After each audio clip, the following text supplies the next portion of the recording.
Hello, everyone. My name is Val Connell, and I'm the Manager of Family Services here at NPF. Here with me today is Dr. Lauren Cripps, Central Director for the Canadian Therapeutic Recreation Association and a longtime member of the National Council for Therapeutic Recreation Certification. Dr. Cripps is a faculty member at the Recreation Therapy Program at Mohawk College in Hamilton, Ontario, and has a Bachelor of Recreation and Leisure Services in Therapeutic Recreation, a Master's in Leisure Studies, and a PhD in Applied Health Sciences in Mental Health from Brock University. Lauren is a community-engaged researcher focusing on creating effective and meaningful interventions using a collaborative approach to program design, implementation, and evaluation. Lauren has completed several major projects in partnership with the Canadian Mental Health Association, Pastone Mental Health, and the Niagara Catholic School District. Lauren's areas of interest include strength-based practice and mental health initiatives, rehumanization of learning and treatment spaces, the integration of an evidence-informed process in mental health programming, recovery-oriented practice, animal-assisted interventions, and innovative mental health program design. She travels throughout North America speaking about the value of connection facilitated through free time and trains clinicians on the use of evidence-informed practice in clinical environments. Lauren is a proud mother of 4 and an active participant in canine activities, sharing her home with several therapeutic companions who help her blur the lines between work and play. So welcome to you, Dr. Cripps. We're so glad to have you here today. Thank you. Wow, I always find these blurbs so incredibly embarrassing to listen to. So I'll summarize what Val said. I am a mental health practitioner. I have spent the better part of a decade researching people's lived experiences with mental health and mental illness. And I help create programs in the community that works towards assisting people in gaining back some control over their lives. And I do that using free time engagements. I am a mom of 4, which, as you can imagine, is crazy at all times. And prior to actually becoming a researcher in mental health and a clinician, I actually was a registered vet tech. And so my experience as a registered vet tech led to my unique interest in the therapeutic use of animals. And really, if you ever have the opportunity to blend the world of work and play, for me, it would be having a dog or a cat with me in anything that I do. So I am the proud pet parent of 4 dogs and 2 little hairless kitties. We have a couple of guinea pigs, and we also have a couple of rabbits. And as crazy as it sounds, that is actually the least number of animals I've owned in my adult life. At one point, I had 9 dogs. So we're clearing things up around here. But what Val and I are here to chat about today is the role of therapeutic recreation. And to preface this, we met briefly before this conversation, and we talked about where she saw some needs for police families. And so I hope that hearing these fancy credentials that I cover there, that I bring along with me, maybe instills a little bit of confidence in you in terms of what we are talking about today, but also doesn't create too much of a barrier, because I too am a mom, I too am a wife, I have some experience with sharing my home with someone from the military. And so I hope that you will gain some interest in our conversation so that we can continue it.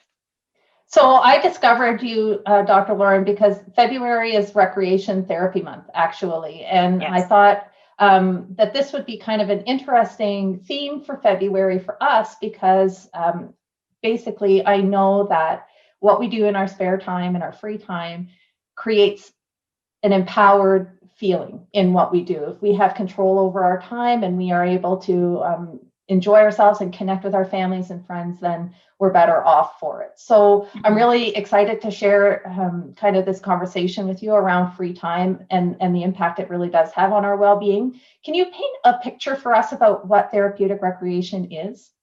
Yeah, so it's so interesting because I'm a member of the board of directors for the Canadian Therapeutic Recreation Association, and yet I'm a professor in the recreation therapy program. So you might find throughout this conversation that we kind of flip-flop between terms, or I flip-flop between terms. They are the same thing. Some people will say that therapeutic recreation is our field and rec therapy is the actual practice within the field. Really, they're interchangeable terms that connect to one another. So when we talk about this practice or this profession, I can't even tell you how many times I've had someone say to me, what does a rec therapist do? Or what is a rec therapist? Or what the heck is therapeutic recreation?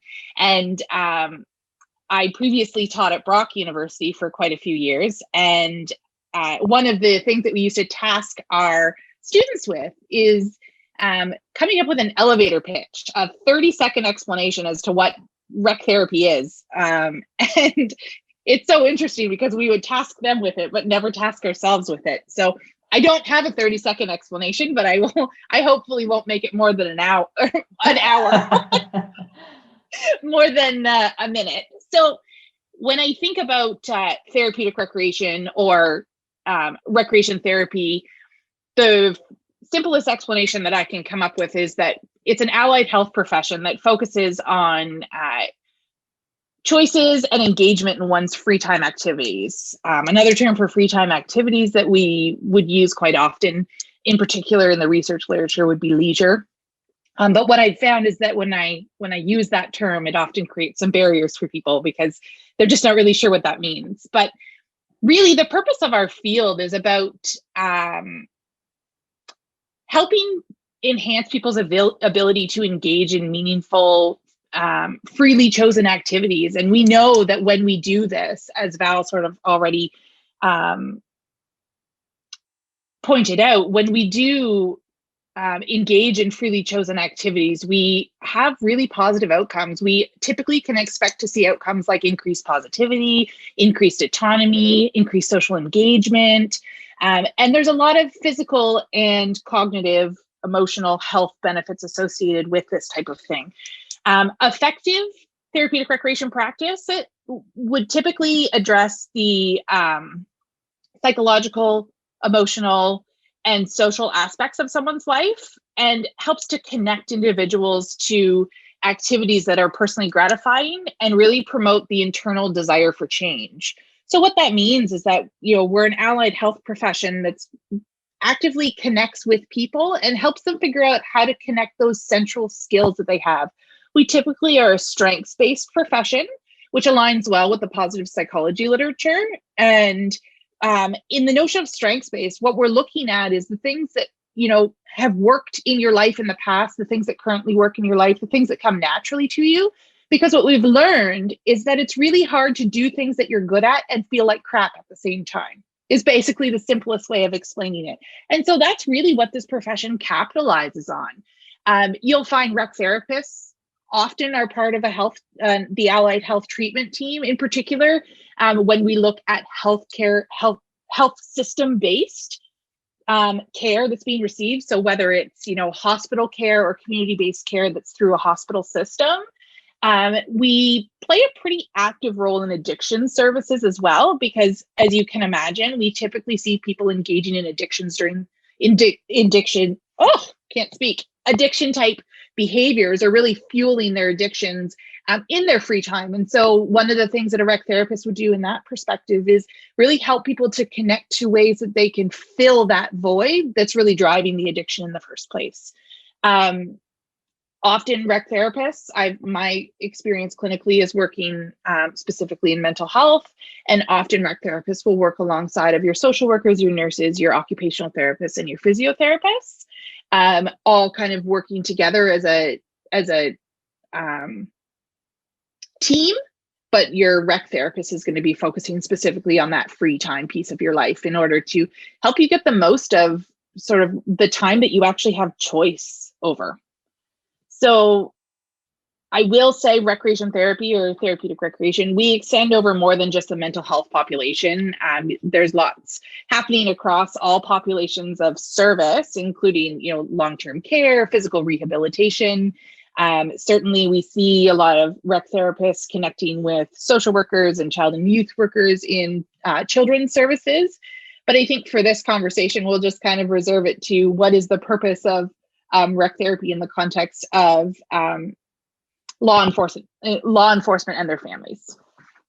Yeah, so part of being a law enforcement family, and I know that you probably understand this from your military experience, but is that it's all encompassing, right? It's a lifestyle choice. It's not just a job that our spouses and partners go to and then come home. It's a full deployment every day, and then the work is stressful and dangerous, and there's all kinds of added bonuses to that, and it creates a situation where our community feels like they're always at work, even when they're not at work. So like I've been around kind of long enough to hear it. Like I can hear people already saying like, we don't have free time. Our work and our commitment to our communities is such that we're doing that. We're serving in every waking moment. So in such a busy world, and in particular within our community, like how can we create harmony between our work life and our home life? And how can our leisure time, our free time help us kind of be better at both? How does this at work increase operational effectiveness? And how can it help a family who is supporting an RCMP member in their work? So one of the things that Val and I talked about a little bit before we decided to record the conversation was this idea that, we are ultimately, all of us are neurobiologically hardwired for connection. And so what we see when people are engaged in this attitude of always working is we're seeing people kind of disconnecting from opportunity for connection. And that's where what we do in our free time becomes so important. Because ultimately, if we are disconnected, if we aren't taking the time to maintain those relationships that are central to our well-being, we enter this mode of starvation where it's easier to bury ourselves in work than it is to really start to do the hard nitty-gritty work that is associated with building and maintaining relationships. And marriages, parenting, these are jobs that are incredibly difficult, and they never really have a start and a stop. You don't really get to clock out from parenting or from being a spouse, and so that's where this whole thing becomes even more challenging, because you have a professional existence that is something that embodies your identity. It's who you are in the world. And yet you have these other pieces that are who you are in the world. And so where leisure becomes so special is that it can actually take the tenets of your profession that are so incredibly important to you and help you weave it into the other roles in your life that are also important to you. This notion of I don't have free time is really more, to me, connected to that same idea of, I don't need to look after my mental health, or mental health doesn't affect me because I don't have a mental illness. And so this notion that we have to care for ourselves both physically and emotionally is really rooted in this same idea. When I think about all the times that I've had someone say to me, well, I don't have any free time, you often think to yourself, well, there is time that you are not on the clock. And so what are you doing during that time that is recharging your batteries? As you can imagine, if you happen to be the person that never ever shuts off, at some point your capacity to be effective becomes thwarted.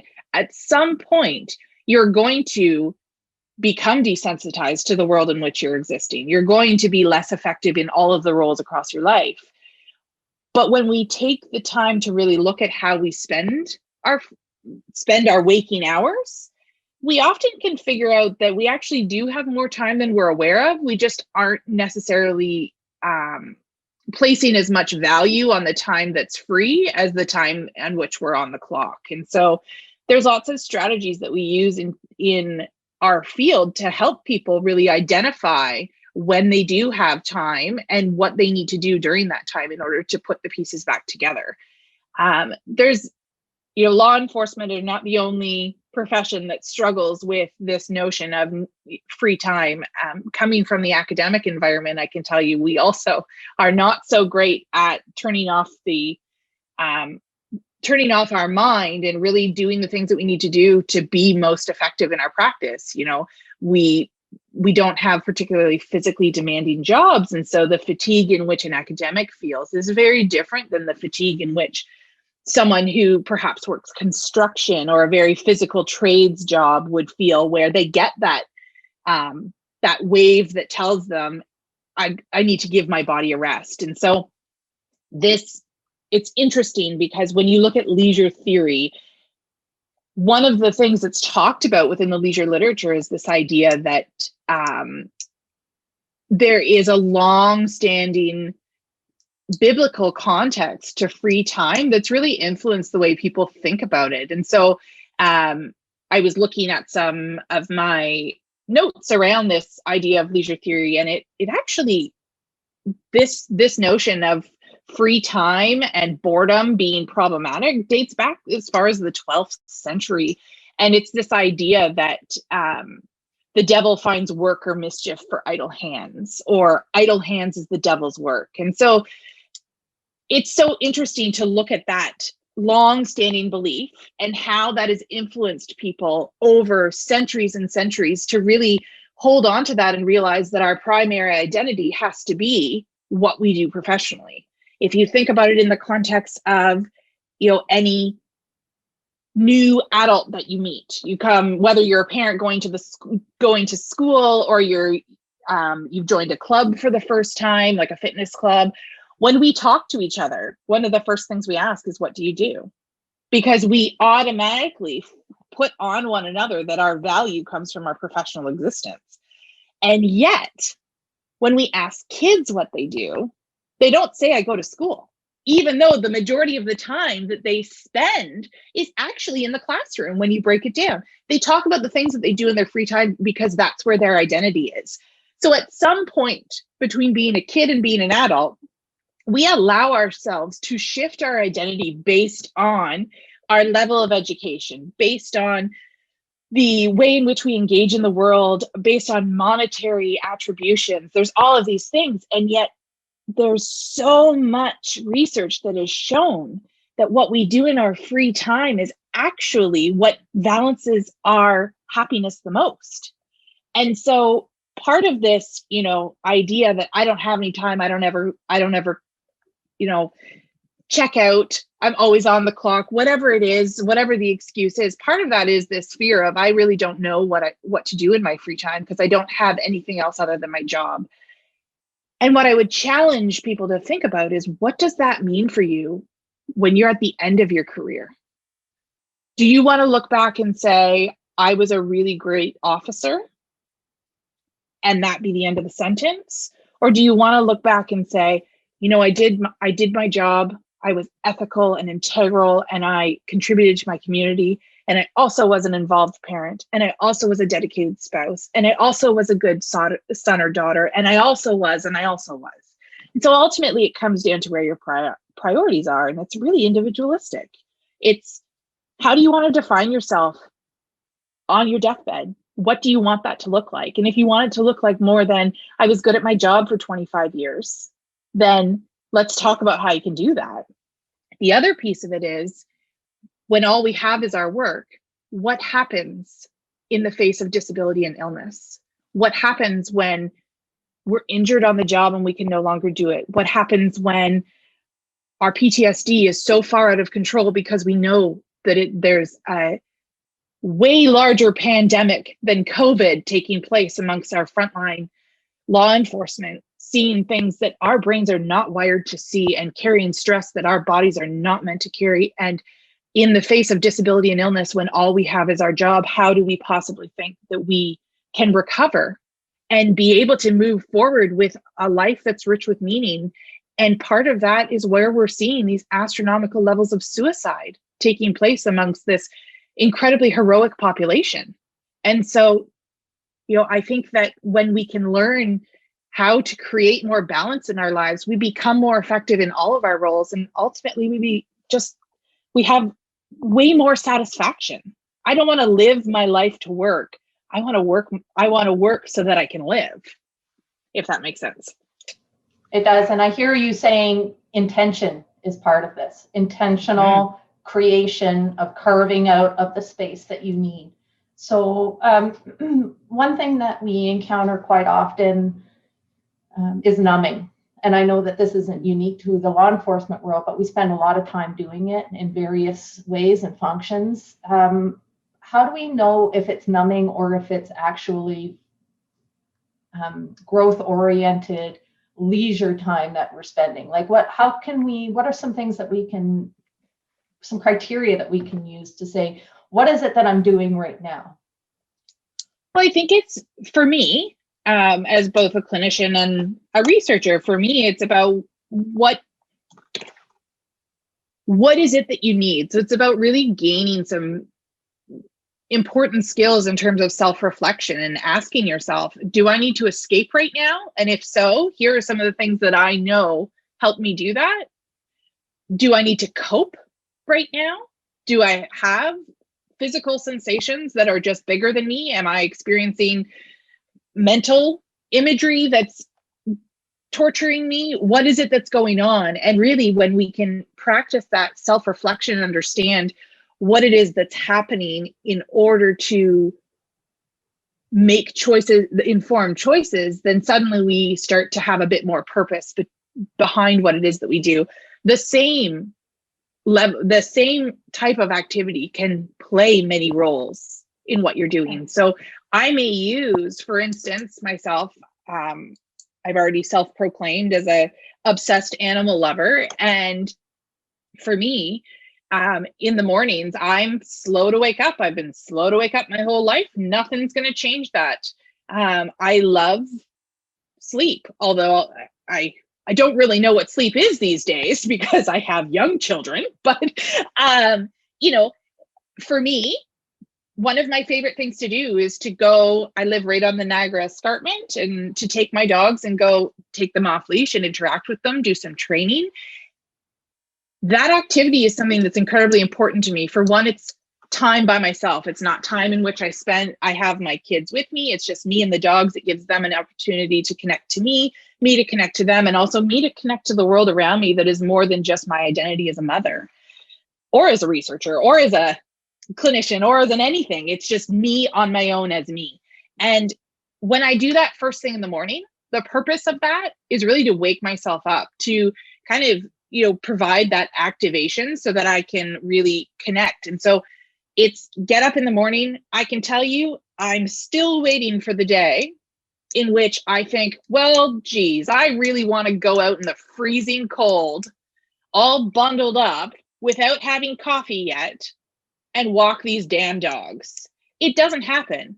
And yet I choose to do it because they're living, breathing things that rely on me, but also because I know that right now I feel less than activated in my day. And if I take the chance to do something that I know is likely to generate some of those positive emotions for me, that's going to wake me up, that's going to connect me to the world, when I get back, I'm going to feel so much better.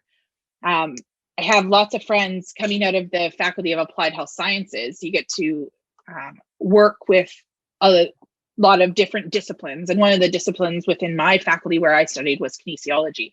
And it's so interesting because people think about exercise and in particular runners, for example, and they talk about the runner's high and how when people engage in physical activity, they get this rush of endorphins and that's why they do it and blah, blah, blah. But there's actually a lot of research that's tapped into what's happening with these elite athletes. And what they've discovered is that in the midst of the workout, they aren't saying this is the best thing that's ever happened. I'm high as a kite. This is great. They're saying, oh God, what was I thinking? How am I going to survive this? But it's the after the fact, the sense of accomplishment. They've put their body through something and they've made it to the other side, and suddenly they get that rush. And so it's the same thing. We often, when we have downtime, we want to just vegetate. We want to escape. We want to sort of just check out, as you described it, and not be engaged. And yet we know that when we check out and we do nothing, nothing happens. One of the things that I always say to my clients working in mental health, on the days in which you wake up and you feel completely beat by your illness, you have two choices. You can do nothing, and I can promise you at the end of the day, you'll still feel like crap. Or you can do something and create the possibility that the day gets a bit better. And I think that that notion is universally applicable, whether or not you have a mental illness. It's applicable on, typically on the best days, we're not searching for things to make us feel better. But we also know that those best days are few and far between, in particular when we have tough jobs, tough, professional environments that we're existing in. And so that notion that I need to recognize that I'm down, or I need to recognize that I'm struggling, or I need to recognize that my kids are driving me freaking crazy, or I need to recognize that the person that I just interacted with wasn't the best interaction I've ever had. So maybe I need to take some ownership over that. The way in which I interact with my colleagues, with the people that I provide service for, with the people that know me best and the people that don't know me at all, taking some time to reflect on those interactions and really understand my capacity to exchange with other people is very much influenced by how I'm feeling in that moment. And so again, it's that self-reflection piece and being aware that sometimes we are snippy, sometimes we're frustrated, sometimes we're drained and not feeling patient. Sometimes it's the 300th time we've dealt with this same problem in one day and we're just tired of it. But really looking at that and saying, okay, this is where I'm at, and here's something that I can do in order to unpack that I know works for me. So all of that makes me think about a theory that I have just in how I kind of live my own life. And I feel like the rituals that I create when I feel good are kind of the habits that carry me through when I don't feel so good. Is that accurate? Yeah. So actually, we created a program. My doctoral supervisor kind of took the lead on it. And there's a program that we run in mental health and addictions here in Niagara called Happy Habits. And it's exactly that. It's figuring out the rituals in which work for you to support you. And one of the things that we always challenge clients to explore is this idea that you can have a happy habit for a good day that you typically won't need much help with. But that same happy habit can be accessible on an okay day and can be life-saving on a really crappy day. And so how do we look at your interests and figure out ways to weave your interests into the days in which you need the most help? And when we talk about help, we're not talking about illness. We're talking about the down days that everyone experiences that are part of the human condition. We're talking about burnout. We're talking about compassion fatigue.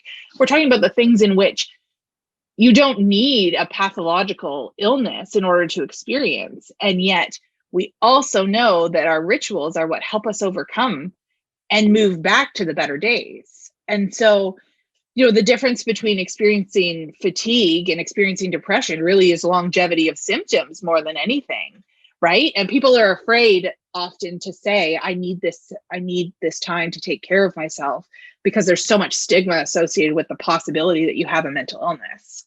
And yet a mental illness is just abnormal psychopathology, meaning it's no different. It's abnormal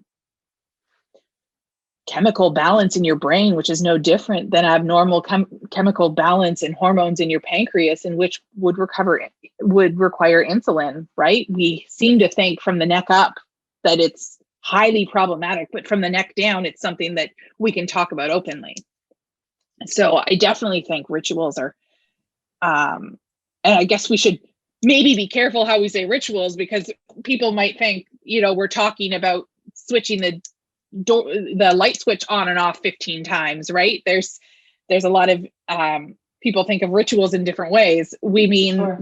the things that we grab onto that we know we need to do. So for some people, it's drinking their coffee every morning is their way of starting their day. And a really cool way to enhance that experience, instead of drinking your coffee while trying to talk to whoever's in the kitchen with you, while trying to read the paper, while trying to prep for work, or getting ready for work physically, getting yourself dressed and sipping your coffee, get up 15 minutes earlier, sit at your kitchen table and drink your coffee, either in silence or in conversation, whatever kind of floats your boat, but taking the time to really focus on what you're doing and think about what the coffee tastes like. And if it tastes like crap, try a new brand, right? Really taking the time to stop and say, I'm going to enjoy this 10 minutes and notice how much different it feels to take the time to actually savor that experience.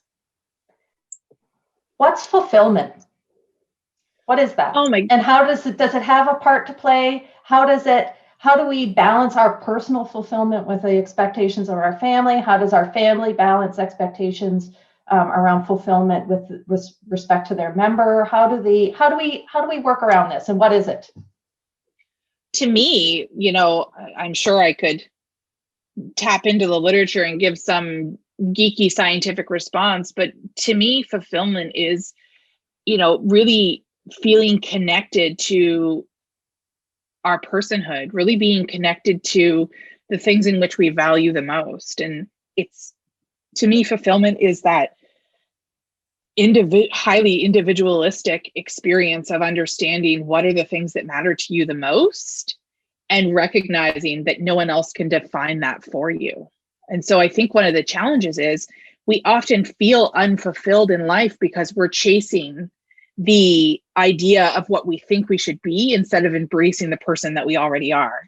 And, Brene Brown, who's one of my favorite scholars, talks about that idea that, we need to let go of who we think we should be in order to be who we already are. And it's a very, very important thing.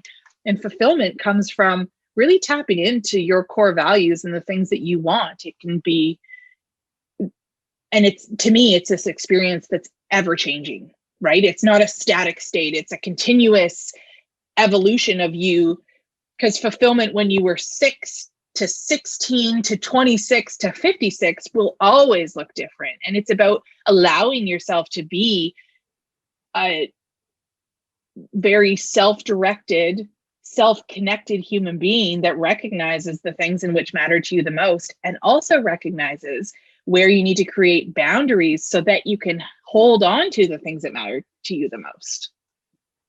Can you talk a little bit about quality versus quantity? Because I think that sometimes we get caught up in how much we give. Like, for example, as a parent, I want to be able to give my children as much of myself as I can, obviously.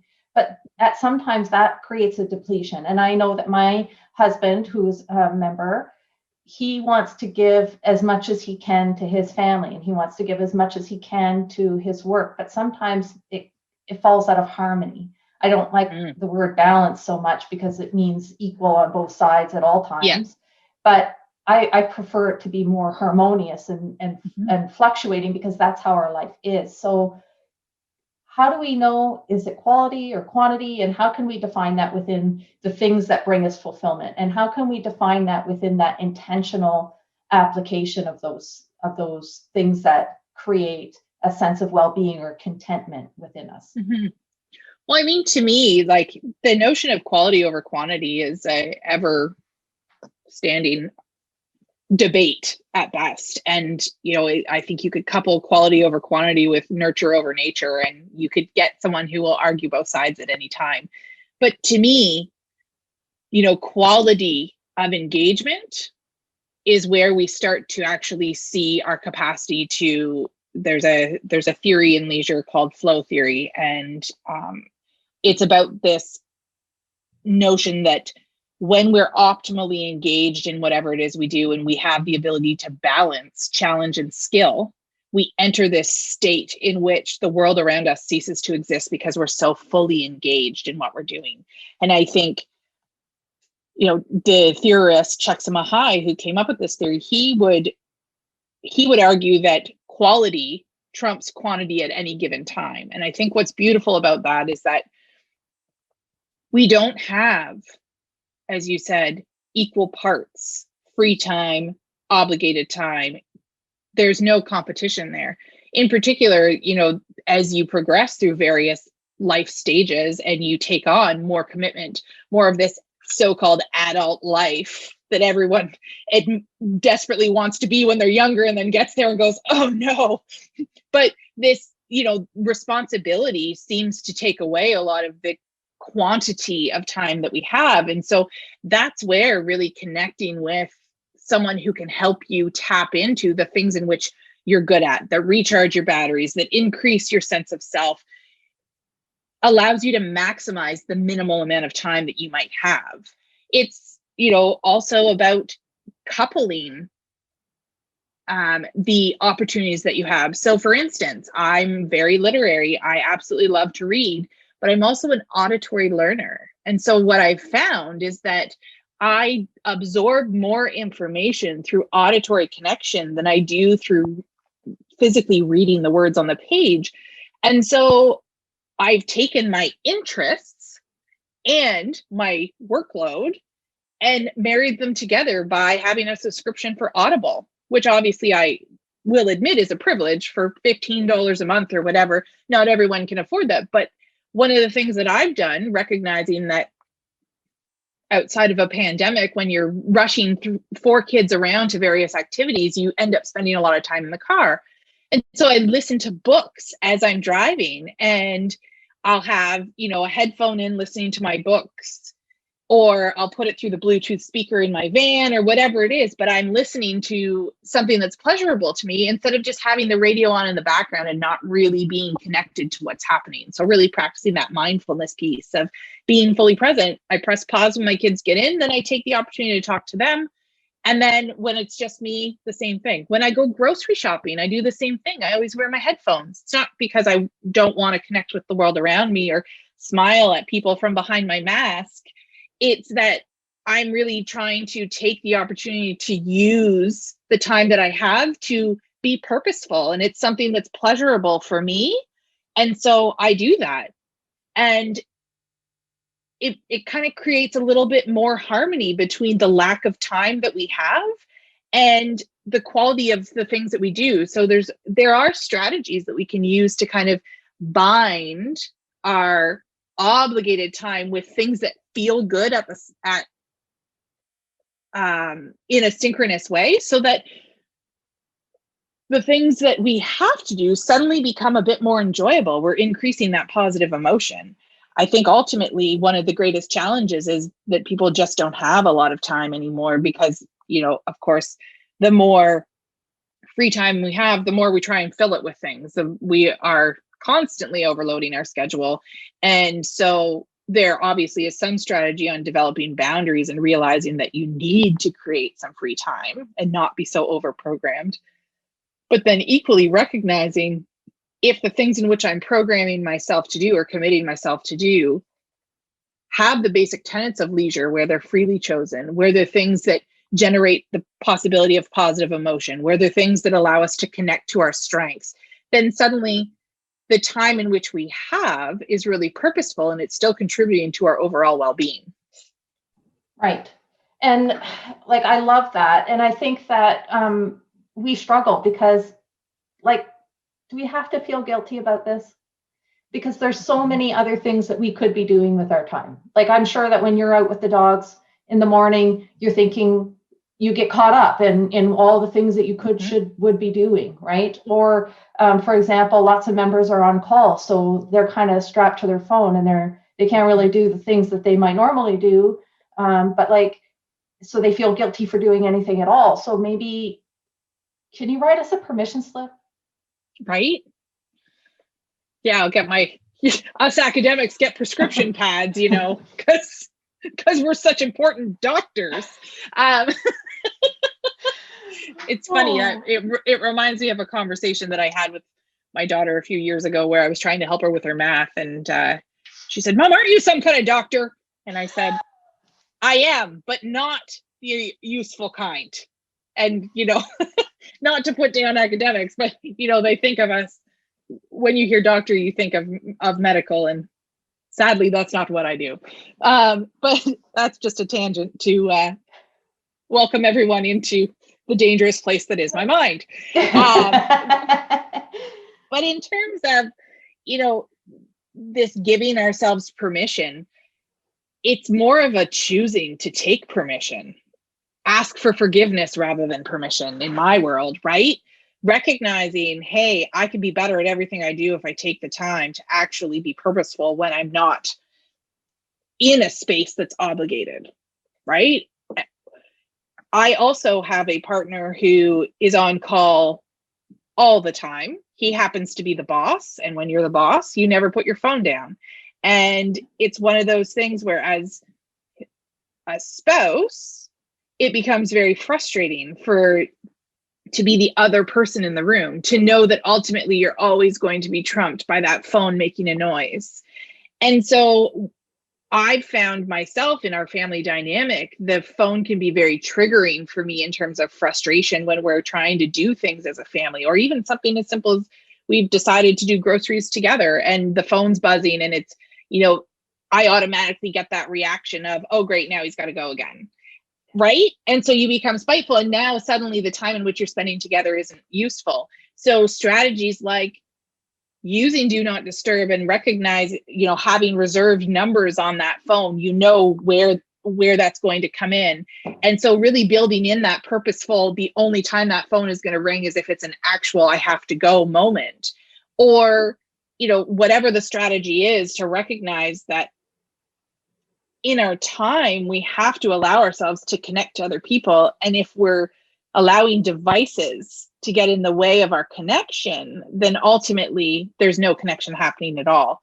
In our house, I've tried several times to institute technology-free Sundays, various strategies to create opportunities for connection. And it's always a, great intention and epic failure. But again, I have that spouse that's on call and you can't get him to put the phone down because it's part of everything he does. So we find ways around it. I find ways to practice my own self-care with the frustration that I experience as a spouse. And I find, strategies within myself. And one of the things is to lead by example rather than simply saying this is what we need to do and we're both going to do it. I started leaving my phone off to the side. I started making sure I wasn't in the office, in my home office during that time. I started being more purposeful, going out and doing things, taking interest in the things that interest him.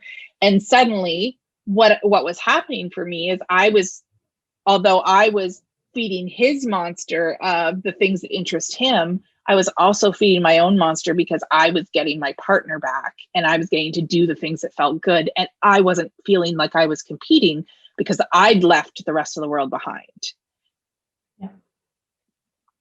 Well, I really appreciate the time you've taken to be with us today and to share this. I mean, I think that the time we spend away from work and as a family and connecting to other people is the foundation for mental wellness. There's no doubt that it improves operational effectiveness. It creates better, deeper, stronger family connections, and it gives us an opportunity to, as you say, to lead by example, not just at work, not just at home, but like in our own lives, because the promises you keep to yourself, the little promises that you keep every day add up over time, and they create a sense of well-being, and they create a sense of fulfillment and contentment that you can't get when you're continuously letting yourself down by not engaging in activities and rest that fills your cup. You can't pour from an empty cup,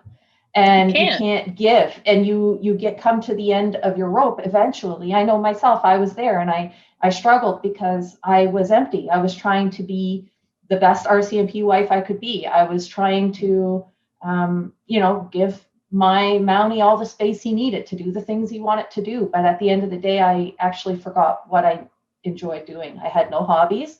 I had no things to fall back on when he wasn't around. And then when my children came around, I didn't know how to play anymore.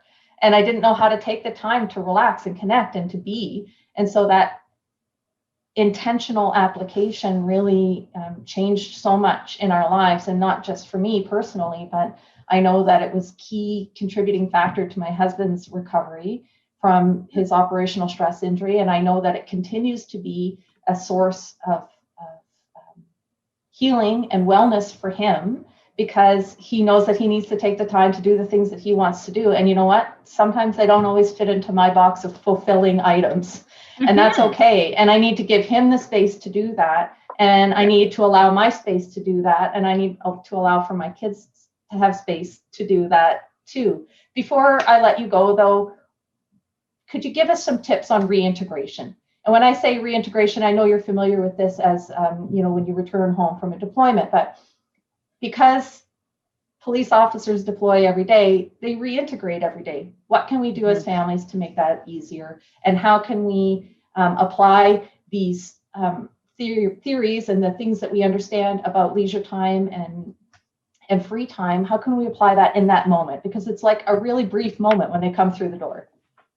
Yeah, well, and it is a brief moment when they come through the door, and yet it's longer than a brief moment because there's triggers that happen at home. And so when we look at trauma, for example, we know that in the face of traumatic experiences, which inevitably, trauma is more than just the big events that happen in your life. It's all the little things that add up over time. So, I invite everyone to think about trauma in terms of the little T trauma, the little events that take place that, for one person is traumatic and long lasting, and for other people it isn't. And it's ever changing in our lives. And it's certainly a huge contributor to operational stress injuries. And, when we think about that notion of reintegration,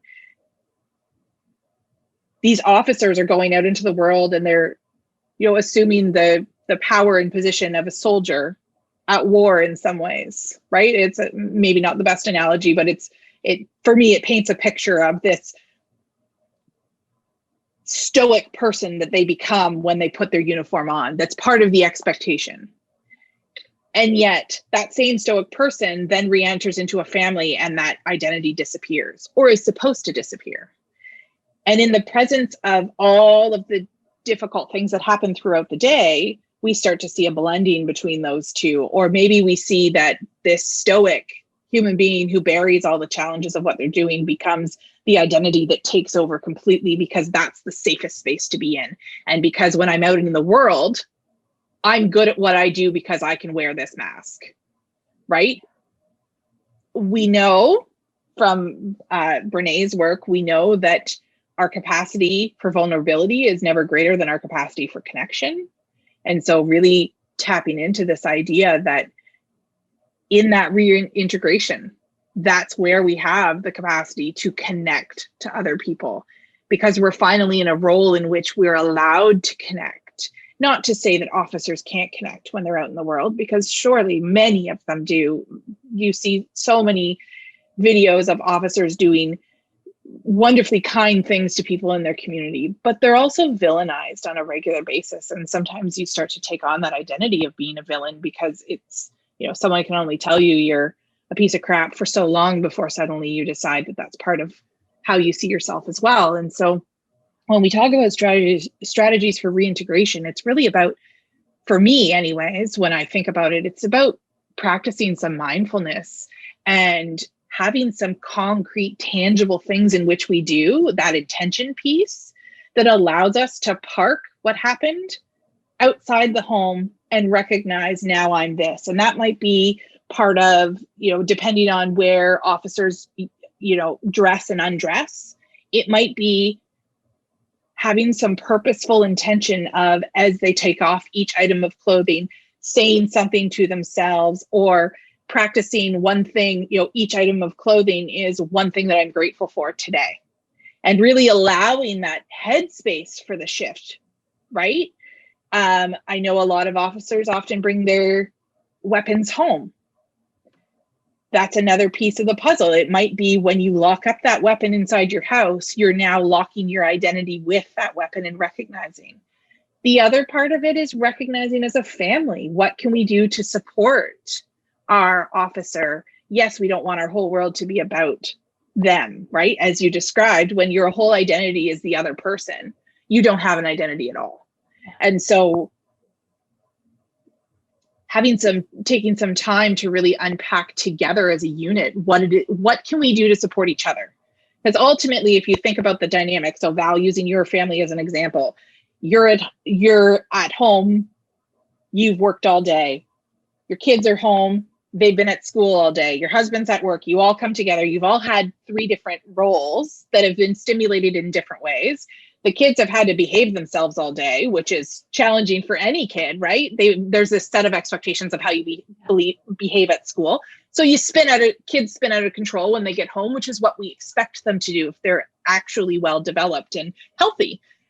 Then you get home from work and you still have some responsibilities in the household, most likely. And so sometimes we foster a bit of resentment for that because, oh, well, I worked all day and I still have to do this.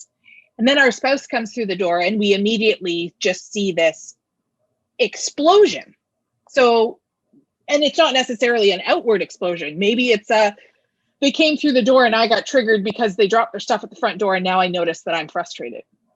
So really everyone coming together and recognizing what is it that's happening in this household that we have control over.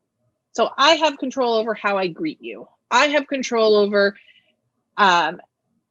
how much space I give you when you get home. So having a conversation of, hey, do you want to set the timer? I have a friend who's was a recreation therapist for 30 years, also a mother, also a spouse, and she worked on a locked unit in mental health. And there's a lot of compassion fatigue and emotional stress associated with being with people who are highly psychotic. The audience that we're talking to probably recognizes it because law enforcement deals with a lot of mental health issues. And she would walk through the door and she would set the timer on the stove. And her kids and her husband knew until that timer went off, no one is to speak to me. And it sounds isolating and it sounds, unkind, but she knew in that 30 minutes, that was her time to make sense of her day, to gather her thoughts, and then to leave them there so that she could reintegrate into her family without carrying work home. And I have she's a good friend of mine. We've spoken about this so many times, and she's often said to me, well, when you get home, why don't you just set the timer like I always did? Her kids are now grown up. And, I've said I'm guilty myself of saying, well, I can't because, well, again, it's that I don't have any time. Well, no, I do. I'm choosing not to use it. So really taking strategies of recognizing, are you the person when you walk through the door that needs a hug, that needs to be grateful that you made it home that day, that needs to hear your family say, I'm so glad I'm so glad you're here? Or are you the person that needs to come home, have silence, have space, and just make sense of the moments before you actually enter? In my household, I can tell you the opposite happens.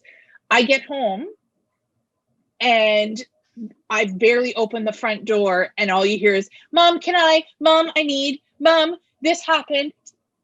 And it's like you can feel yourself buzz and you can feel the tension build. And then by the time the kids go to bed, the first thought out of my mind, and even what I said to you earlier, is thank God they're in bed.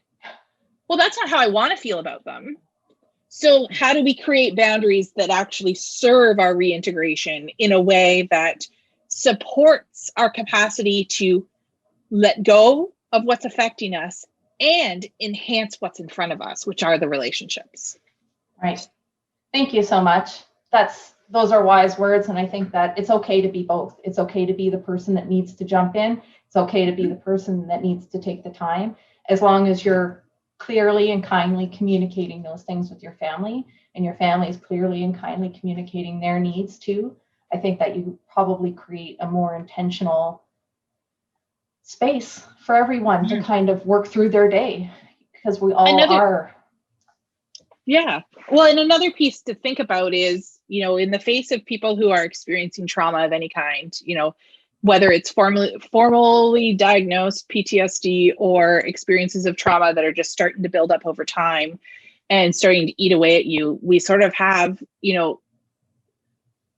we have these 4 states. People used to think in the past of our responses as being fight, flight, or freeze. But what we actually know from lots of research on PTSD specifically is that we have 4 responses: fight, flight, freeze, and fawn. And when we fawn, it is often a response it's typically connected to that childhood response. When you get in trouble, you immediately try and please. And we see it as a learned behavior that comes out of childhood trauma most often. But this notion of fawning is something that I think we're all very guilty of when we're struggling. This idea of who can I please? How quickly can I please them? To just keep putting Band-Aids on the solution to hide from what's really happening. And I think we all have a threshold for the amount in which we can fawn before we become fight, flight, freeze. And so at some point, we're going to create that shift. And so for law enforcement officers who are struggling, who are in over their heads in terms of just the amount of emotional workload that they're carrying with them, the things that they're seeing, just that workload stress that builds up over years of service, or maybe you're a new officer and you're feeling this need to know everything and be everything because now you're an officer and you've made it through. And so you have to be perfect. And so we spend all this time in this fawn state of pleasing everyone. And then we get home and we're with the people who we feel the safest. And suddenly that's where the fight can come out. Suddenly that's where we can release all the frustrations that we're feeling.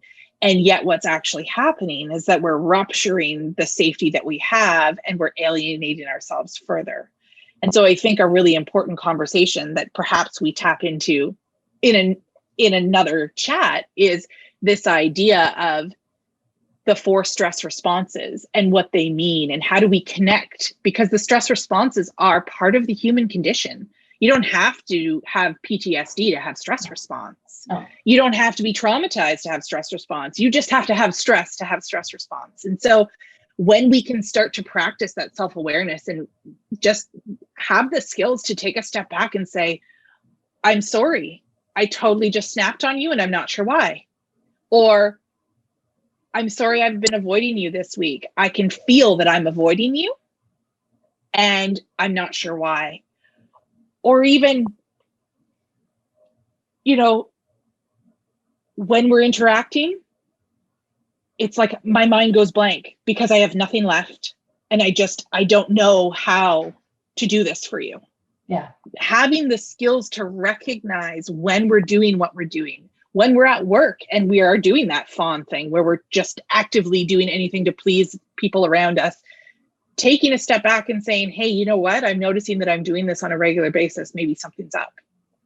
Because often we think about mental health in the context of what happens after a long period of time, what happens in the face of significant events, whatever it is. But mental health is that thing that's with us every single day. And what happens is when we have poor mental health for a prolonged period of time, we cross the threshold of it being mental health into the threshold of it being a mental illness.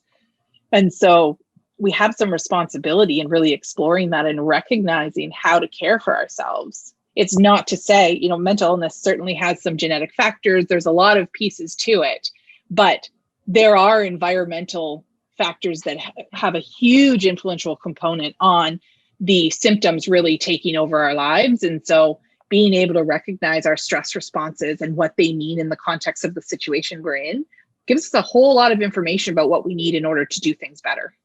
Yeah, that's true. And I really appreciate you taking all of this information and kind of sharing it with us in a way that I know our audience is going to understand, and I know that it's going to be useful for them because it's something that we're always working on. And it's one of the missing pieces. I think the way we spend our time creates a situation where that's how we feel. And if we want to feel the way we want to feel, and we know how we want to feel, then we have to be actively and intentionally going after that and creating the space within our lives, no matter what the demands of our work or family or other may be. We still have to carve out that time somehow. And even if it's very small, the quality of the time spent is better than the quantity of time spent. And it's important also for us to be independent in our leisure time and in the things that we do during that time. It's a good time to connect with your family, but it's also a good time to reconnect with yourself, with the world around you. So thank you so much, Dr. Cripps. I am grateful that you are here, and I just enjoyed chatting with you anyway. So I'm glad that you could be here and share this with us. And how about we do it again sometime? I think that's a great idea. And I think that there's so much more about this conversation. It would be lovely to hear from the members and find out, what part of this conversation resonated or didn't resonate.